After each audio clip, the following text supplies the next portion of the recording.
Hello दोस्तों, आपका स्वागत है जीए एकेडमी में। एमपी सेट के लिए न्यूनतम शैक्षणिक योग्यता क्या है, मतलब मिनिमम क्वालिफिकेशन क्या रहेगी, तो इस बारे में हम चर्चा करेंगे।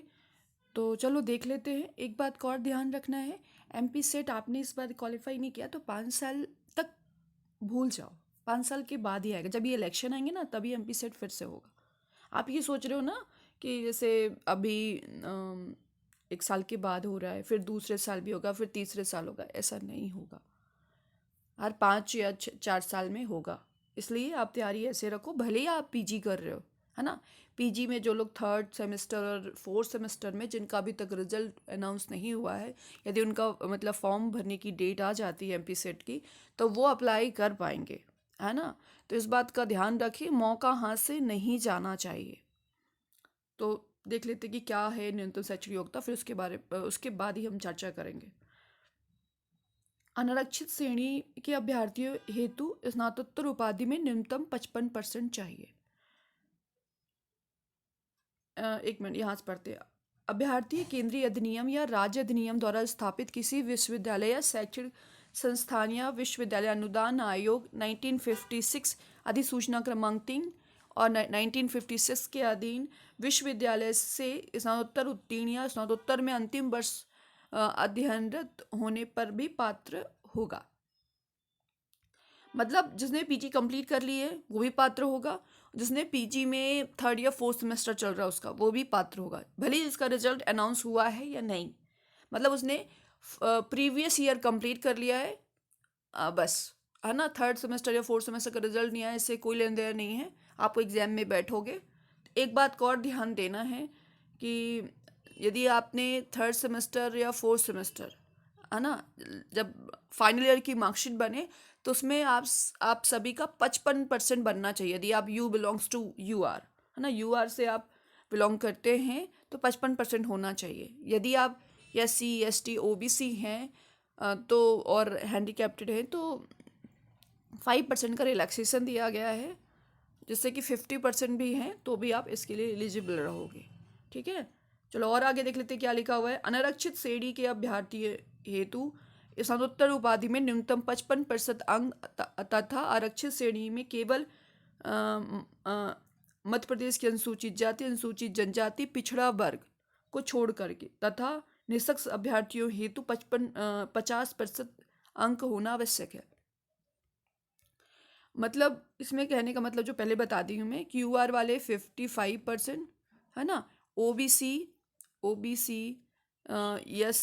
SC ST और PWD, इनके लिए क्या है 50%।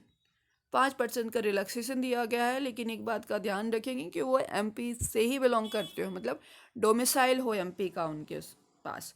आप यदि अदर स्टेट से हैं और आप सोच रहे हैं कि हम वहाँ अदर स्टेट में SC से बिलोंग करते हैं, ST से बिलोंग करते हैं और यहाँ हम आकर के अप्लाई कर रहे हैं, है ना, SC से, तो आप कंसीडर नहीं किए जाओगे, आप जनरल में ही कंसीडर किए जाओगे।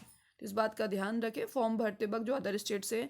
ऐसे अभ्यर्थी जो स्नातकोत्तर के अंतिम वर्ष में हैं, ये देखो, तृतीय या चतुर्थ सेमेस्टर में अध्ययनरत हैं तथा जिनका स्नातकोत्तर अंतिम वर्ष या द्वितीय या चतुर्थ सेमेस्टर का परीक्षा परिणाम अभी तक घोषित भी नहीं हुआ, अथवा स्नातकोत्तर का अंतिम वर्ष तृतीय चतुर्थ सेमेस्टर का परीक्षा परिणाम मतलब अवेटेड है, वो सभी अभ्यर्थी अप्राविधि रूप से परीक्षा में सम्मिलित होने के लिए आहर है, मतलब योग्यता रखते हैं।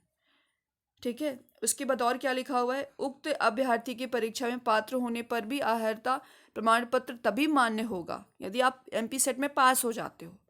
लेकिन जो आपका सर्टिफिकेट तभी वैलिड होगा, MP सेट का क्वालिफाई वाला सर्टिफिकेट तभी वैलिड होगा जब आपके 55% आएंगे, किसमें, PG में। और जो आरक्षित श्रेणी जैसे अनुसूचित जाति, अनुसूचित जनजाति, अन्य पिछड़ा वर्ग, क्रीमी लेयर को छोड़कर तथा दिव्यांग अभ्यर्थियों को न्यूनतम 50% अंक लाने होंगे PG में, जो कि मैंने पहले से ही डिटेल में बता दिया है। ठीक है, और यदि आप पास भी हो जाते हैं और आप 55% नहीं है तो आप डिसक्वालीफाई माने जाओगे। किसके लिए, MP सेट के लिए। और इवन आपका PG वो किसी काम का नहीं रहा, है ना।